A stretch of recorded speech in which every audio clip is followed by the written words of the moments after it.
Hello, everyone, and welcome to Discover Rising Tides, How the Outside Makes the Inside Better. I am Jeanne Gallagher, and I'm here with our longevity concierge, Denise Stegall. Hey, Denise. Hi, Jeanne. Good to see you. Good to see you too. And we're working through the happiness and joy segments. And we've talked about so many great, well, you have so many great hints for people that are simple and easy to achieve. And there's one more that we might not even consider would be necessary to think about. What's this one? This is important. So this is important. When it comes to joy, menopausal women struggle to find joy. Now, when I say menopausal women, I am talking about women probably 40, maybe closer to 45 to about 65. These are women that are experiencing symptoms. And a lot of them don't even know they're having symptoms. We think hot flashes and irregular cycles are kind of like the first signs of menopause, but they're not. The earliest signs actually have nothing to do with that, but they have everything to do with anxiety, loss of joy. Why? Mood swings, irritability, the night sweats and things that happen. Yeah, that really does happen. But the truth is really, your brain is changing as well. So those physical things are easy to recognize. Right. We're talking about what you're talking about is the, well, almost non-physical. It's mental, right? But it's non-physical. So we're not sweating. We're not doing all of these things that we go, oh, that's what it is. Oh, that super sucks. Right. It's our habits are changing, and what we consider normal is different than what it was 10 years prior. And the anxiety and the mood swings, that actually is a perimenopausal. Those are really perimenopausal symptoms. So a lot of times, especially nowadays, women are having children a little bit later, right? Not so much in the Midwest where I live, but on all of my friends on the coasts, they had children later. One of my closest friends, she was 38 when she had her last child. And when we consider that progesterone starts dipping at 35, she was already perimenopausal, right? So these are symptoms that women are having from the time they're 40, and it may never really get better because they're not understanding that it is a effect of estrogen starting to decline, right? Estrogen regulates our moods, it regulates our emotions and our brain function. When we talk about brain function, more and more we're talking about cognitive function in the way of Alzheimer's and dementia. But our brain is functioning all the time now. And your brain is different when the serotonin, the dopamine, and the cortisol levels all start kind of getting wonky. Right? Yeah. Yes, we know as we get older, estrogen and progesterone are dropping, but the hormones, the other hormones that come into play here that really affect our happiness and joy are serotonin. There's that happiness, the happiness hormone. Dopamine, which is a motivational booster. This is one of those that kind of drives us to do the things that we loved. And we've talked about that in another segment where, someone doesn't even know what they like to do anymore. Yeah. That's not just something that, it's actually a physical thing that's happening to them because they may know, but they just don't have the drive that they used to have. The other one, of course, is cortisol. Estrogen kind of keeps cortisol in check. So if that's dropping, your cortisol levels are kind of bouncing around, but they're getting higher and higher. And again, as we go through menopausal years, that's when the sweats come in, and the erratic sleep. And if we're not sleeping, our cortisol levels are going up even more. If your stress hormone is going crazy, is going through the roof, it's really hard to find a place where happiness and joy lives. That makes sense. And this is an important topic to touch on for people to hear, because there's more conversations about menopause than there ever has been. However, when you're connecting the happiness, joy piece to it, doesn't usually come into conversation. No, and it's absolutely connected. And this is one of the challenges that most of us have when we go to a doctor. Even our OBGYNs, they're not trained in menopause. You know, They're not trained they in hear happiness. they're definitely not trained in happiness. Let's be real. You know, a doctor's job is to fix you when you're broken, Right. right? And if there's something like your mood and, you know, make possibly some anxiety, they want to fix that, right? And how do they fix that? They fix it by giving you an antidepressant. And if you've ever read the package insert of an antidepressant, years ago I worked for Eli Lilly Pharmaceuticals, and I sold Prozac to physicians. I guess I didn't really sell it. I offered it. That was my job. Right? Prozac was one of the products that was in my repertoire. And for those people who have true diagnosed depression and anxiety, these are great medications. If the challenge with your moods is because your estrogen and progesterone levels are declining, the antidepressant is not going to help you. It's actually going to make it, or can make it, worse. That's going to mask it. Yeah. Yeah.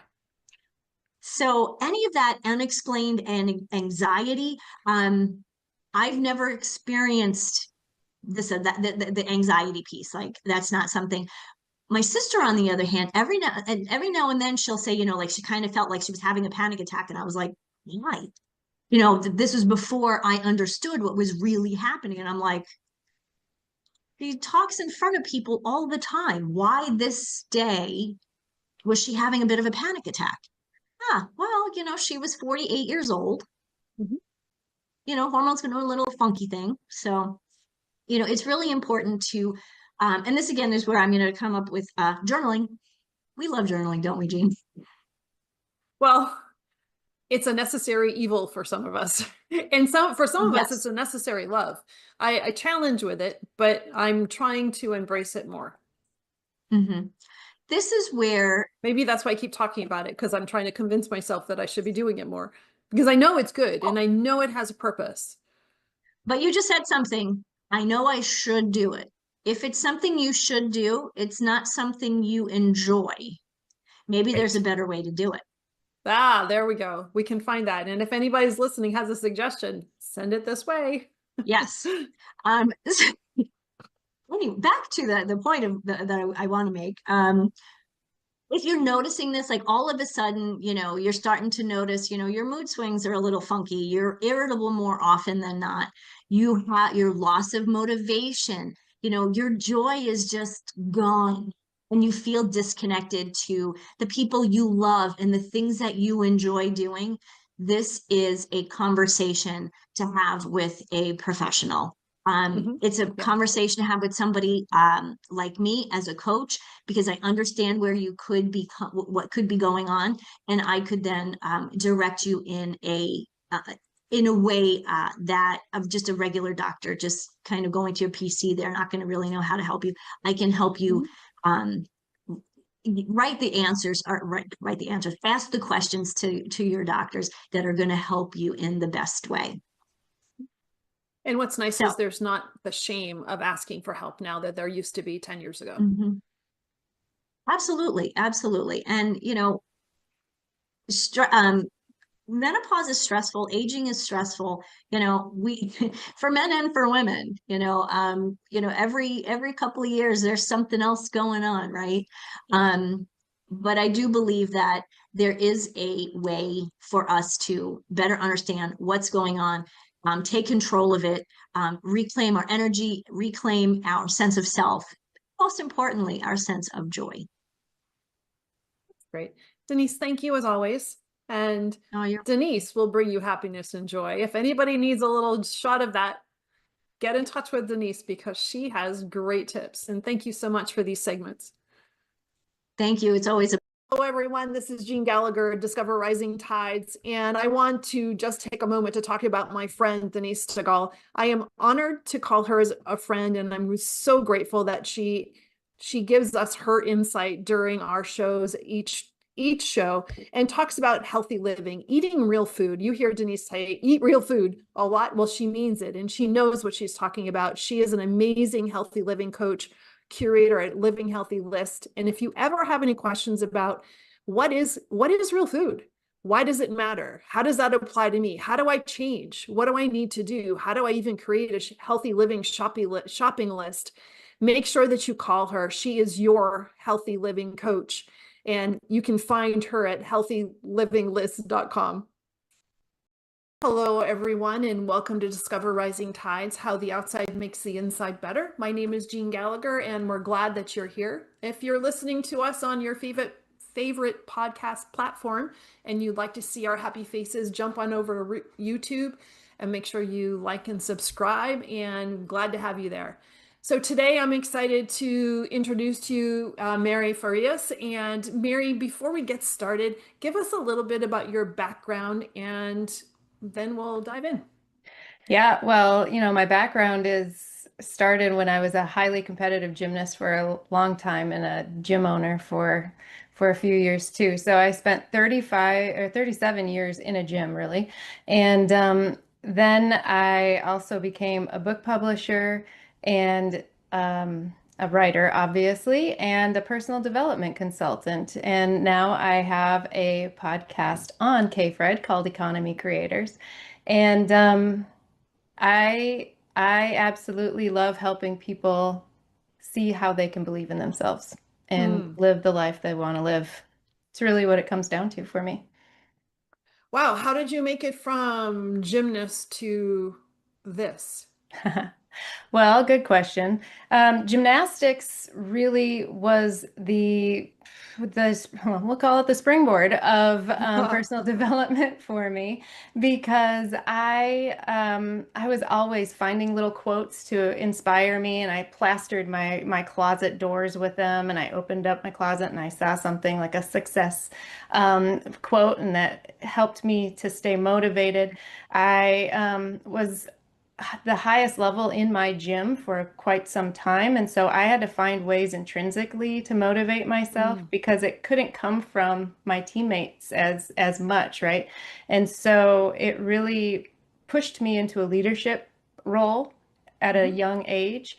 And as I moved from club gymnastics to college gymnastics to coaching gymnastics, I found myself really researching and finding different ways that I could lay a foundation of growth for my gymnasts and the coaches that I led as well. And so it really turned into a personal development path. And but I really noticed, Jeanne, that I was different than my teammates because I wasn't necessarily as talented as a lot, especially in college, as a lot of those athletes, but I had a different perspective of the sport, and I really didn't know why I was so different. I chalked it up to I chalked it up to my coaches who were quite positive in that realm, but I realized once I encountered Bob Proctor that I was an unconscious competent, really working with these principles and owning my mind in a way that other people weren't naturally doing. And so that really made me excited about personal development. And so it really just evolved after COVID. We closed our gym, and it was one of those things where I could have stayed, and I mean we had it for 9 years. I could have stayed another decade and built it back up, but I already did that, and it was time to Mhm. move on and time to do something new. So that's where I'm at. One thing that I heard is, and um, I was going to say not normal, but that's not necessarily the right term either. There's a self inner motivation that you seem to have developed somehow within yourself, and whether gymnastics gave it to you or you brought it to gymnastics, it's there because I don't know how many of other athletes that you were dealing with had this motivational piece inside of their locker that they're looking at to really self uplift to uplift themselves and find that next level, or that looking for that piece of positive encouragement. So I commend you for that because not everybody has that self drive. Thank you. Yeah. Yeah, I did notice that. And that was one of the things that did make me different. Hmm. I guess you could call it an overall positive attitude, but it was more than just a positive attitude. So thank you. Yeah, yeah, no, and that's such a it's a unique skill, and it's so important, and it's interesting how your career pieces have evolved into what you're really meant to do. Yeah. And in it happens in life as well, as we all go through the course of life, and then we look back and we went, well, I wouldn't be here if, and I wouldn't be here if. But listening to that inner dialogue, and you be open enough to allow it to guide you to being where you are now, and creating this process and this program to help others in their self development. Yeah. Yeah. And Bob Proctor really clarified it for Hmm. me, Hmm. and just taught the principles. And so I just said, I have to teach that For because it anybody makes that's sense. not familiar with Bob, can you give us a quick summation of Bob Proctor? I'm semi-familiar. I know of somebody else that had been through the program as well, but can you give the listeners just a taste of what that really means and brings to the table?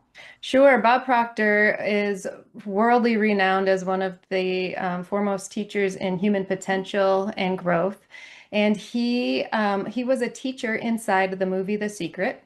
And they were talking about the law of attraction in there, but it's so much more than attraction. It's deeper principles, essentially the Hermetic principles that he teaches, and teaches us how to own our minds. And he spent 61 years in his life reading and studying Napoleon Hill's Think and Grow Rich. And Mm-hmm. also, he worked with Earl Nightingale, one of the foremost personal development gurus of the world. And he, he was on a mission to understand how he shifted his life.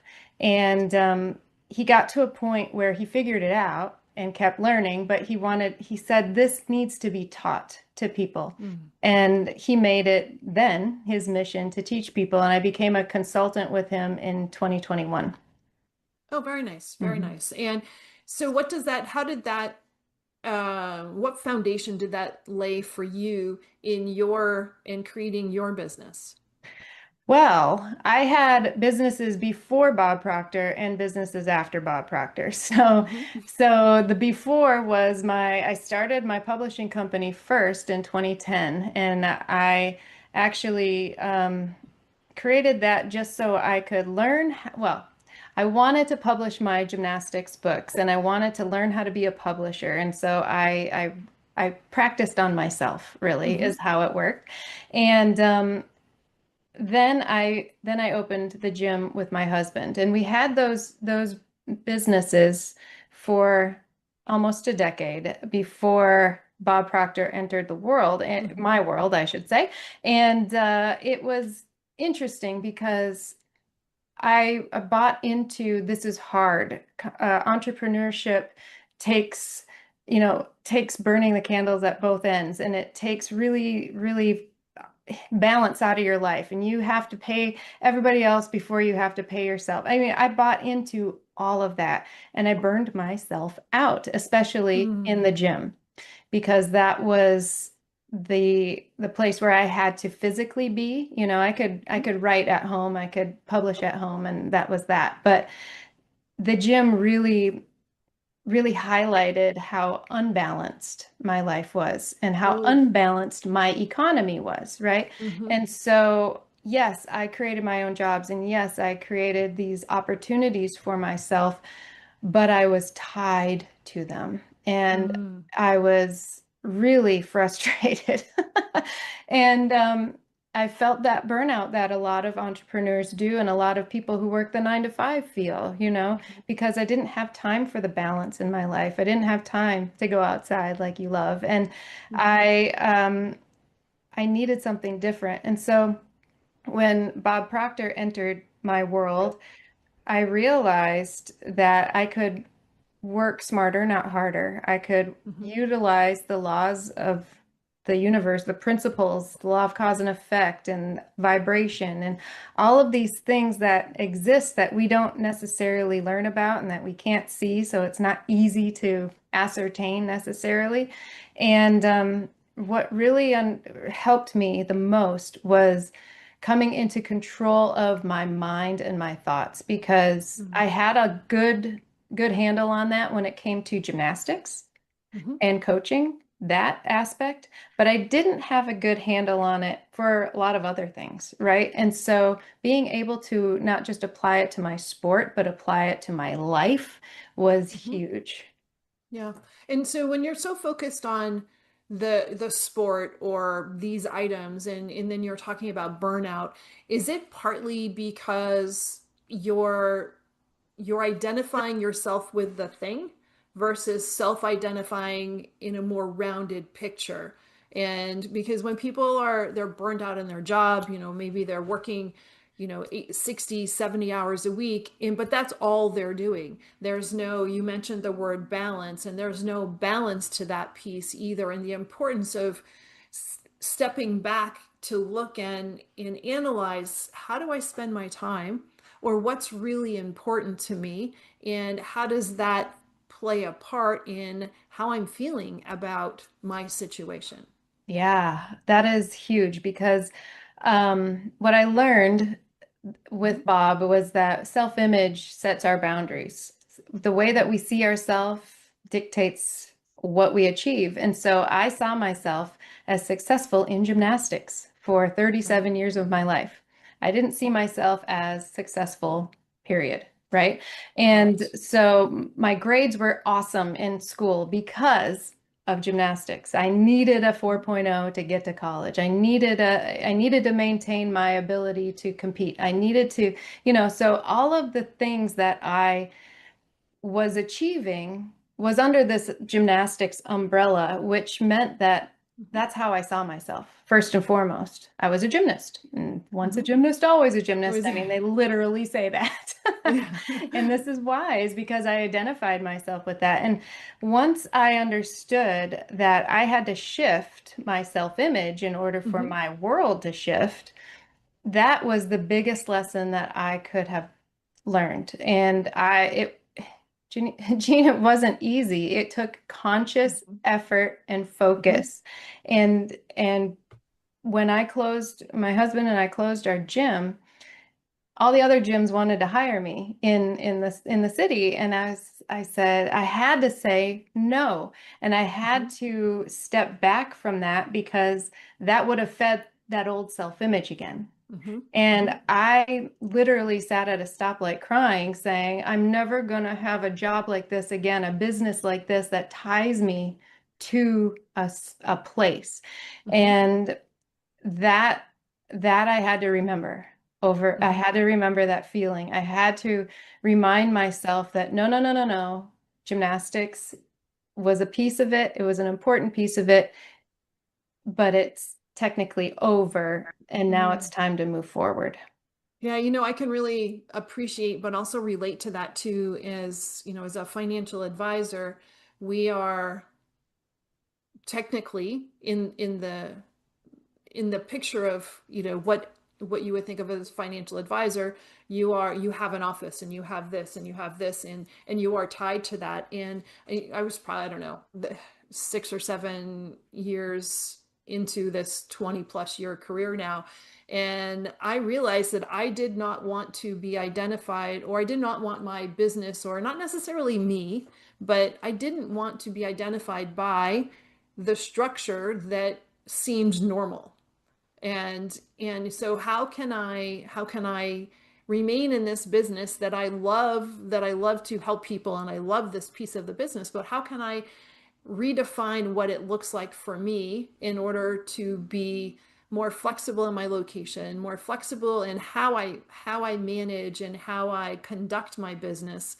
And it was really that self-defining moment that you're talking about, that, what do I really want out of this career? Or if not, if I can't find it, then is this career the one that's, after like the third one you have, at some point you got to nail something down. Yeah. But is this the one that I'm supposed to nail down for me? And it took a lot of transition, and it took a lot of thought and talking with other people and mentoring, and finding mentors, not me mentoring, but finding mentors and finding people. How do you do your business? What makes you different? How are you comfortable? And what do I want from all these different sources to mold into the thing that works best for me, so that I can expand and grow professionally, but also personally. Yeah, and you know what? It takes that listening to that inner guidance, that inner Mm-hmm. voice when you say, "Ooh, I don't like this. I don't like this. I don't like this," and then you have to start asking yourself, "Why don't I like this? And what's Mm-hmm. going to make this better?" Right? And so that was that is something that a lot of people don't do. They push that voice down and listen to the outside voices telling them, get a job and do this and stay here and have an office there and you can't leave. And Mm-hmm. and this is Mm-hmm. what it looks like and this is what you'll do and this is how long you'll work This and is then what you'll you reach. wear. Yep, exactly. Yeah. No, Exactly. it's And not. uh-huh. And people listen to that outside voice way more than they Mm-hmm. listen to that inner guidance. And you sound like a wonderful economy creator, and I would love to have you on Economy Creators Well, because I'm glad to. And that's a great little, I would glad to do that. Thank you very much. And that's a great little segue, because what I wanted to, you mentioned the word economy a little bit ago, but I wanted you to expand on that, because we all hear the word economy and then we're into the financial piece. But can you define economy as it applies to you and your mission? yeah, absolutely. Bob Proctor always says you can create your own economy, and that always made me go, "Ooh, that sounds exciting," because I I would love to learn how. The idea behind economy creators is that we don't have to listen to the noise outside. We don't have to follow a prescription. Um, we don't have to go to school, get a job, do all those things that everybody tells us to do. Pay off your student loans and then retire and have no money, right? We don't have to do that.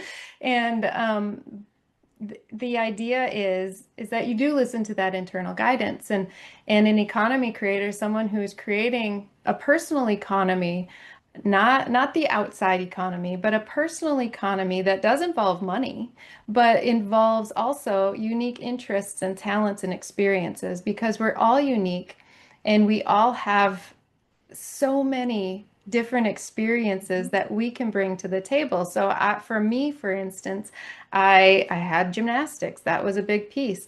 And then I welcomed it. I have 2 degrees in English. And so I started writing and I started publishing and I started doing all that. And then I learned, I felt like there was more. So there was this personal development piece that I really had to expand on.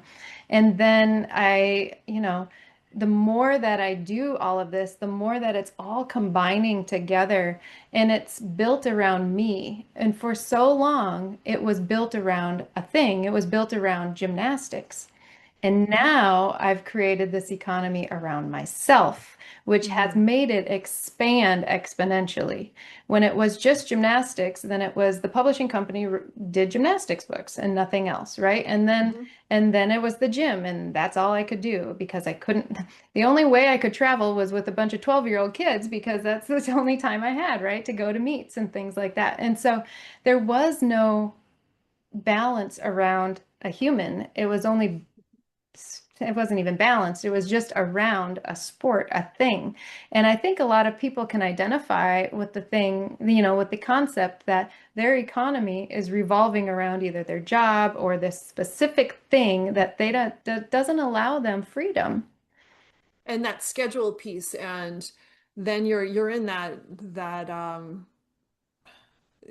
the rat race of get up, go to work, do your thing, somehow get to the grocery store, somehow manage your family, go to bed exhausted, wake up again, and do that 5 to 7 days a week. And on the weekend, try to fit in all those other things. And all of a sudden, 10 years goes by and you have nothing, there's no sense of personal accomplishment to show for it.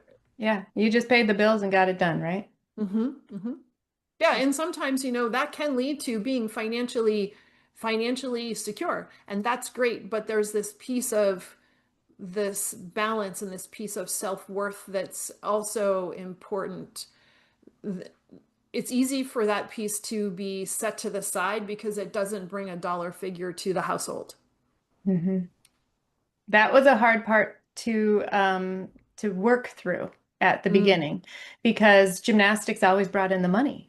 And mm-hmm, so it was our business. But so when I stopped, I had to say no to a lot of money. mm-hmm, And people say, Mary, here, have a job, run our gym, right? And I had to say, no, I can't, mm-hmm. no, thank you. I have to be somebody new now, and that's hard when you're a part of a family and you want to contribute and you don't know how that's going to look yet. There's a lot of faith and trust and confidence that have to transpire and kind of be milked and nourished in order for that to happen. And I went through it and it wasn't comfortable. It really wasn't.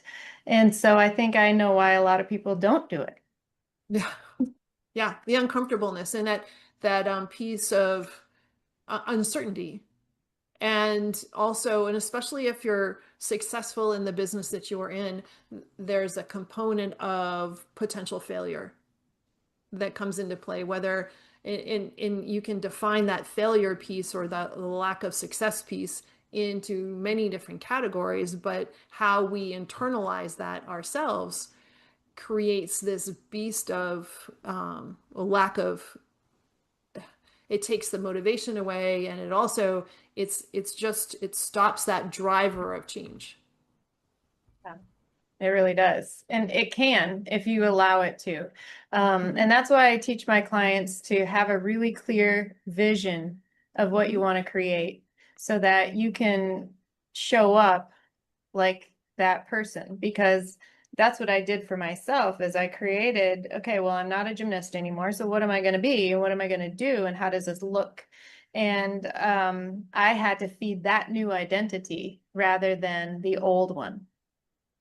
It's so powerful when you take your life experiences and go through those and in the trenches and go through that yourself, and being able to recognize all of the feels that happen, good or bad, and the challenges that happened, and then be able to um, recreate that, not recreate, but recreate that process in a package, that is so effective for other people. Yeah, and what you said in the trenches, and I really believe in being a leader who leads by example. And so I do use lots of examples from my life Mhm. because that makes me relatable to who I'm teaching. And it also tells them if she could do it, so can I, and that's a big piece. And I can also tell them, look, this helped me, and this didn't, but it doesn't mean it won't help you. So you can try that too, you know, and having tried all the stuff and having lived through those experiences makes me able to help more people. And that was the same in the gym too. I was a high level gymnast and a Division I athlete. And so when I had all my gymnasts, they came to me not only for, you know, technique and advice on that, but also how do you get through this mental hurdle? Because it's scary and I don't know how to do it and I'm not confident in myself. And, you know, all those other things that you don't learn in a book. Yeah. And you can't learn in a book. It has to be the school of hard knocks for that one. Mhm. Who are your typical clients?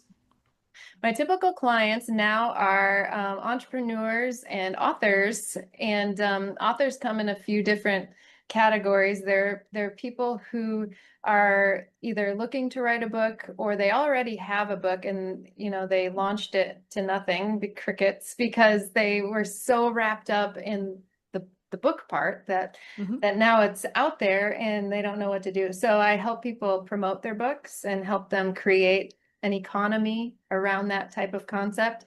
But I also love helping entrepreneurs in general. I think authors are entrepreneurs, Mhm. but entrepreneurs in general because I came from an entrepreneurial family. My husband came from an entrepreneurial family. He has a business on his own. I have two businesses. We had a business together. And so it's our lifestyle and to help people understand that there's more than just the slogging through and that yuck. There's more to Mhm. it that you can do and you can see it in a different way.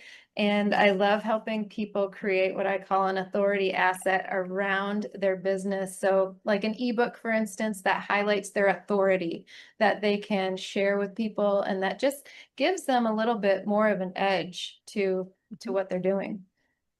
What are when people are say, geez, I really think that Mary's going to be the right fit for me, what are they typically looking for? Or what are some of the indicators that you are a great fit for them? Well, I would say that it's a lot like where I was 10, 15 years ago, where I was in it, but I Hmm. felt like there was more to it, right? There was Hmm. something more that I wanted to do. And what I'm finding is the people that I'm attracting are that version of me back in the day where they're like, yes, I know kind of what I want. I'm doing sort of what I want, but there's this pull that I want to do more, but I don't know what it is and I feel kind of stuck and I don't know exactly where to go and what to do. And I can help people clarify that. Well, that's great. That's fantastic. And what is the process like when you're working with them and one-on-one in groups, or how does that work? Well, there's a combination, but I love groups because of the mastermind concept. Hmm.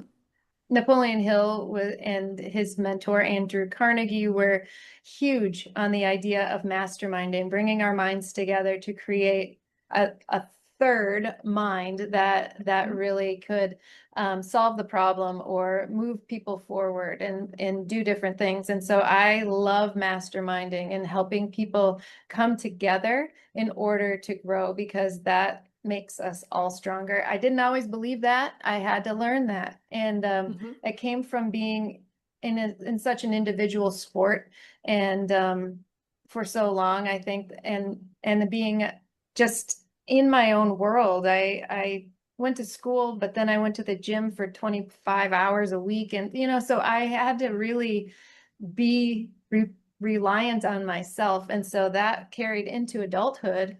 And I had to learn to let people in. Hmm. And now I think I see the value in it, and I'm trying to help people see the value in that as well, because part of entrepreneurship is feeling like I can do it. That's why I'm doing this, right? I can do it myself. But I've found that people are necessary. And Hmm. so I really help them with with groups, but also individually on a similar trajectory as one another, if that makes sense. Yeah, totally. And I can appreciate the group piece too, because I've always been, well, um, I'm I non-conform. I don't always do well in groups, and Mhm. I kind of speak my mind, which is great used correctly. And it was just before COVID, and I was working with a business coach, and she's just a dear person, and she's so talented, and she was doing this kind of a mastermind based coaching piece. And so I was in this group with people that had nothing to do with the career field that I'm in at all. Totally different. Some of them were one was actually a screenwriter. One was I can't even remember. There was 4 or 5 of us in this group, and personalities were really different. And I'm thinking to myself, what am I going to get out of this? Which is the wrong thing to think, number one. So I had to figure that out first and let it be, and the trust of the person engage running the group. And I learned something in that group that changed my business, and it was only this big. But I learned it, and whether the group gave me the opportunity to look at my habits or listening to their work habits or what they were doing triggered something. I can't tell you exactly what it was, but there's just one little item that I learned. And it was just before COVID. And it was the perfect time and the perfect thing. And it happened like it was supposed to. And I've always been grateful for that. But I would not have, honestly would not have figured that out on my own. Mhm. Yeah. And it Yeah, wasn't some absolutely. earth-shattering, new, fancy, shiny thing. It was just a one little habit, Well, one little and activity. that's how it works because when we're focused on something, what we focus on grows. So if you're focused on this isn't working, that's going to grow. That's going to happen. But if you're focused on how can I take that and apply it to my business, and how can I Hmm. take that and apply it to what I'm learning, and how can I take, and once you open your mind like that, then Hmm. you're open to those suggestions, and you're gonna notice them. They were there the whole time, but you're gonna notice them, and then you're going to apply them. It's when you're open-minded enough, and I had to learn that the hard way. Hmm. Yeah. Yeah. Yeah. Again, hard I can knocks. appreciate that. But it sticks better. Oh yeah. Oh yeah. Uh, so tell me about your podcasting piece. Let's talk about that a little bit. Yeah, economy creators. It's pretty new. I started at the beginning of this year, Hmm. and I am spotlighting economy creators, people who are creating a personal economy around their interests and talents and experiences. Um, because these people have courage and they are doing things differently. I mean, you talked about being a nonconformist, and it sounds like you're a perfect fit for economy creators. And we I just love talking to people who are making it happen when they didn't follow the rules. And I think it's a lot of fun. And they're actually making rules and sharing new rules with people that this is how you can do it. This is what it looks like if you listen to that inner drive. And if you say, I don't want to listen to that outside noise. I want to listen to me, and I want to do what I love. And Hmm. what I've found is that when people do what they love, the money comes, the opportunities come, everything falls into place. Hmm. Yeah, and what you're doing, you might think you love what you're doing, but there's components of it that you don't love, and the don't love pieces are louder than the do love pieces. And so this is just for me speaking, but in trying to embrace and figure out how to let the do love pieces flourish, and yeah, it's a challenge. Yeah. And what I found too is when I first started hearing that pull for something more when I owned the gym, I thought that it had to happen within those 4 walls, right? Because Mm. my self-image was wrapped up in gymnastics, and Hmm. that was as far as I could see. Um, And so I thought my growth had to occur inside of gymnastics. Mhm. So my goal was to change the entire gymnastics industry and make it safe for kids again, and all of this. And I was taking on, in my mind, quite a lot. But then when I really opened my mind up to the idea that it might not be the gym, Mary, it might not be that, right? And so COVID actually allowed me to go, there might be more, you Mhm. know? And Mhm. so that we could sit here and blame COVID for a lot of things over and over and over again. I know I did for a while at the beginning because it shut my business down, it shut everything down. And I felt like I couldn't move. And then once things could start happening, they could start happening again, I was like, you know what? This isn't how I need to move forward, And I Mhm. think there's something more outside of the gym. And that was a huge aha moment that I didn't have to be confined to that Mm. self-image anymore and to that sport anymore. And it's not that I don't dislike it. It's that it's still a part of me, but it's a part of me. It's not But it's me. also confining. Oh, yeah, it was Mhm. if I thought within those parameters, Yeah. So if I only thought that I was a publisher, a book publisher, I wouldn't be on I wouldn't have a podcast. Mhm. I would be writing books and publishing books. And so my economy really flourished when I was able to open my mind up to outside of gymnastics. The same thing happened to me recently. I have a membership inside of my business, and I was trying to grow myself inside of my membership. And Mm. once I thought about growing outside of my membership with economy creators, there's actually an anthology that I have 11 co-authors that we're writing a book together, and that'll be published at the end of this year. That's a piece of economy creators. Obviously, the podcast and radio show on KFred is a piece of that. And I've got a workshop and I've got a quiz and I've got more books of my own that are in the works. And so once I started thinking outside of my membership, kind of Mhm. like Mhm. outside of the gym, things started to balloon. And it's remarkable how when we expand our mind, things fill it up.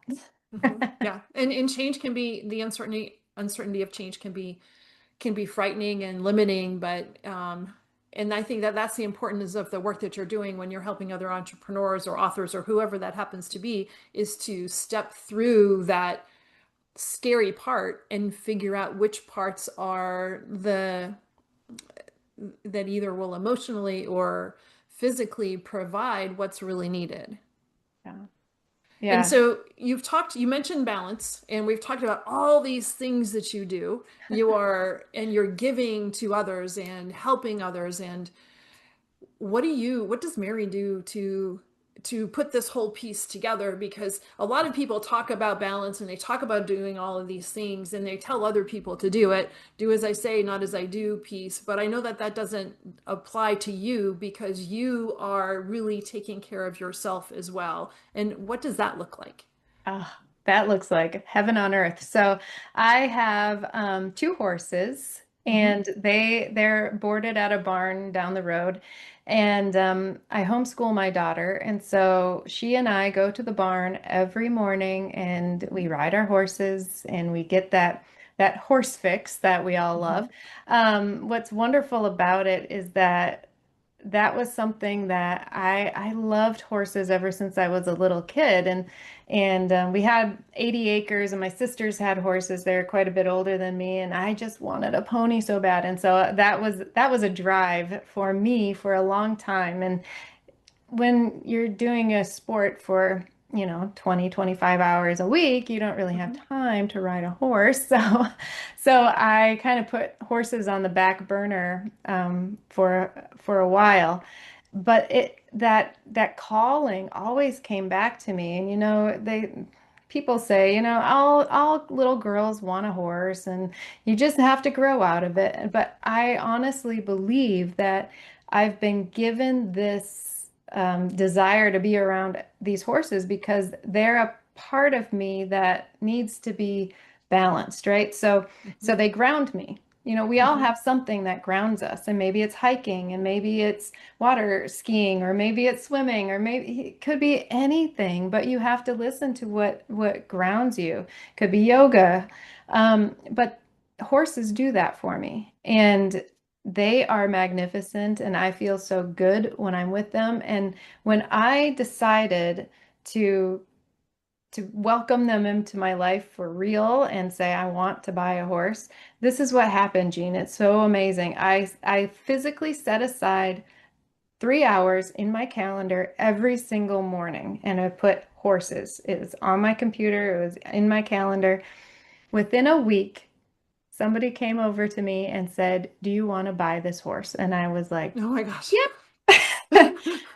And so all of a sudden, I was at the barn every morning with this new horse. And so that it's with that desire combined with intention, Mhm. marvelous things can happen. And as soon as that happened, I was like, oh, this is home. This is where I have to be. What does it bring to you? What does it bring to me? Mhm. It brings peace. It brings this sense of, oh, I love the fact that my daughter, she's 15, has that sense of responsibility over this beautiful creature that she's in charge of, right? She has her own horse. It brings me balance in my life. So I go to the barn every morning and then I come and do my work at home. Mhm. And then tomorrow morning I'm at the barn and then I level out. And so it really brings that grounding to me. That's the Mhm. best way I can describe it. Yeah, a centering that just makes everything okay. Hmm. Yeah, Yeah. that's I didn't fantastic. have that with the gym because I was at the gym all the time. Right. Well, there's this level of needing to achieve. Whether you're the athlete or you are the trainer or the coach of the athletes, there is this constant stimulation of needing to achieve. Yeah. And that stimulation can be so important, but it can be also so draining, and we don't even realize how draining that is. But like you said, that centering and that piece of balance, that there's no expectation, and the the horses are bringing you more than you realize, well, not Yeah. more than you realize, but more than people realize too. And there is that piece of that grounding that happens, but you're stepping into something that you love, but that's also in an area that you don't have to be better than somebody else that's there. Oh, I know. That's a huge part of it because because we're hunter jumpers, and so the idea of showing is a thing, and I'm like, nope, I've competed my whole life. I don't have to. This is wonderful. Just let me be. And Mhm. the other piece of it too is something that I wasn't able to have as a part of my life for so long is being outdoors. And I know that that's something that you value, and that I believe is a huge piece of it because when I was in the gym, I was in the gym. There were Right. four walls. There was, yeah, there might be a door, but come on, there's not a window to look out and no birds to listen to and no breeze Hmm. and no trees, so having that outdoor centering horse thing is Hmm. really, really huge for me. Mm. Yeah, I can appreciate that, and that being able to unplug. We're so Hmm. plugged into everything. Yeah. My that clients know, oh, she's at the barn. Exactly. And that's okay, because now you're setting that example of what you're teaching. You're Hmm. setting the example that said, this is what I do, this is when I'm not available, and this is why. Because I'm telling you that you need to figure this out, but also you're walking the walk, and here's how I'm doing this. And you're leading by example, and I think that that's incredibly important. Yeah, thank you. I really value leading by example, and that's something that leads me as a leader, right? And Mhm. I can't, this went way back into the gym too. I never asked anybody to do anything that I wasn't willing to do myself or hadn't done or tried, right? Mhm. And it's the same now. That's fantastic. So Mary, where do people find you? Ooh, they can find me on Facebook, Mary Farias. I have a little blue check mark. Also on LinkedIn, same name, Mary Farias. I have a YouTube channel, Magnet Mind. I have www.magnetminddevelopment.com or irisbluepublishing.com. They can find me in either of those places. And right here on KFred also. Fantastic. It's been such a pleasure to talk with you, and I look forward to continuing in other conversations that we can have. Thank you so much for sharing so much about your background, but also how you're helping others. I so much appreciate it, and I know the listeners do too. Thank you so much, Jeanne. Appreciate it.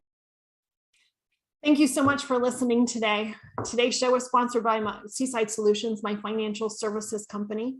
As a business owner, it's easy to be pulled in many different directions, and often taking care of yourself plummets to the bottom of the list. For me, I find myself outside to reground. My time outdoors helps me manage my day more effectively and be more present for my clients.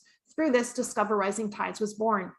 At Seaside Solutions, we truly believe that education is the foundation of financial wellness. Our primary focus is to provide guidance that is designed to help you achieve your long-term financial goals and visions. Working with a plan allows space for doing more things that you love, like being outside to make the inside better. If I can help you create or realign your plan, or if you would like to be added to my weekly newsletter, please let me know. This week's topic was 5 ways to set more achievable goals. Your referral means the big, beautiful world to me, and if I can help, please let me know. And thank you so much for listening, and see you next time.